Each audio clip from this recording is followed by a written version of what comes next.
आशा की किरण।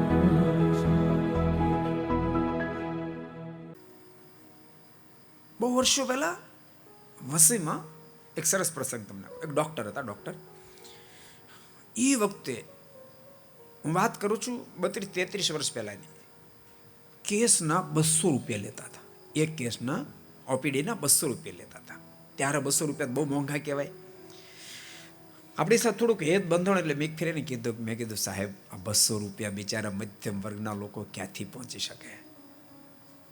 થોડું ઓછું કરો ને, બિચારા નાના માણસો લાભ લે. મને કહે સ્વામી આના પહેલા મેં વિરાટમાં હોસ્પિટલ ખોલી હતી, માત્ર 20 રૂપિયા જ લેતું, કોઈ આવતું જ નહોતું કે, અને 200 સ્ટાર્ટ કરી એનાથી લાઈન લાગીશ કે.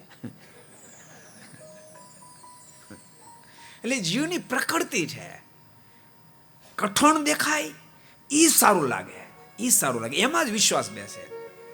મનમાં એમ થાય મુક્ત છું, મુક્ત એમ હું કઠે, એમાં ક્યાંથી એવું થઈ જાય? વર્ષોથી દાખલા કર્યો, કેટલા ચાંદ્રાણી કર્યા, કેટલા ધારણા પારણા કર્યા, અને તેમ છતાંય જે કદરો ન ગયો એ હું ખાલી મુક્ત છું, મુક્ત છું.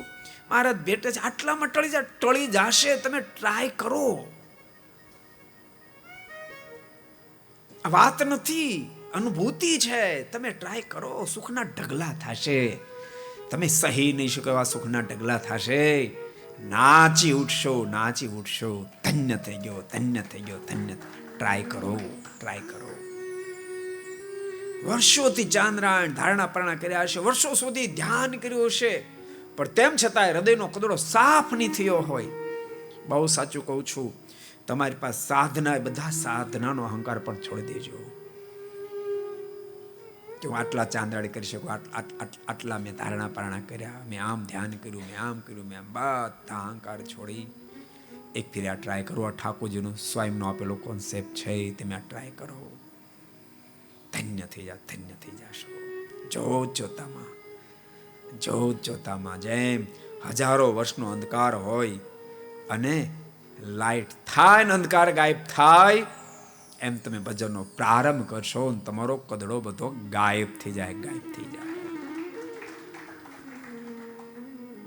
કાલે રાત્રે મારી પાસે ઘણા બધા યુવાનો બેઠા હતા, નિષ્કપટ ભાવથી કહેતા હતા, મને કે ગુરુ કેટલાય સમયનો દાખલો મારો, ચાંદ્રાણા કર્યા, ધારણા પારણા કર્યા, બીજા કેટલાય સાધનો કર્યા, કેટલી ફેરી રડ્યા આ કદડામાંથી બહાર નીકળવા માટે, સંતોને કેટલી ફેરી પૂછો, સંતો કહેતા આમ કરો, આમ કરો, બધું જ કર્યું, પરંતુ સમ્યક સફળતા નહોતી મળતી.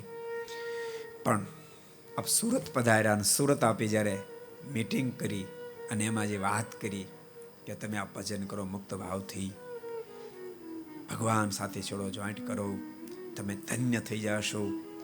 તમારા કામ ક્રોધ લોભાદિક વિકારો નિવૃત્ત થશે, કદડો સાફ થઈ જશે. અને સ્ટાર્ટ કર્યું. અમે પોતે અચંબો પામી ગયા કે વર્ષોના દાખલા પછી જે પરિણામ નહોતું આવ્યું એ તાબડતોબ મેં પરિણામ સુધી પહોંચી ગયા. એક ઘાટ આજ નથી ઉઠતો, એક ઘાટ નથી ઉઠતો. પણ આવી વાત જયારે કરીએ ત્યારે ગ્રહસ્થાની સીધી દ્રષ્ટિ ક્યાં જાય? તો પછી ધંધો કેમ કરવો? એટલે ધંધાના હું લેવા દેવા? ખરા માણસો છે. તમે કદાચ 10 કલાક નહીં 15 કલાક કદાચ જોબ બિઝનેસ કરતા હશો, કરજો, તમ તારે કરજો. તમારો ક્યાં બિઝનેસની અટકે? માત્ર અનુસંધાન રાખજો. થોડી વારે 5 મિનિટે, 10 મિનિટે, 15 મિનિટે હું મુક્ત છું, મુક્ત છું બોલાય મારા પેટે. બસ 2 જ એક્સરસાઇઝ કરવાની છે, બીજી ત્રીજી છે નહીં કહેવાય. તમને એમ લાગશે મેં 15 કલાક મહેનત નથી કરી, 15 કલાક ભજન કર્યું એમ થાય, ભજન કર્યું એમ થશે. તમારો ધંધો વધારે સફળ થશે. को पसंद आया हो तो लाइक करें और शेयर करना मत भूलिए. सब्सक्राइब करें सरदार कथा चैनल को और बेल आइकॉन पर क्लिक करना मत भूलिए लेटेस्ट वीडियो सबसे पहले पाने के लिए.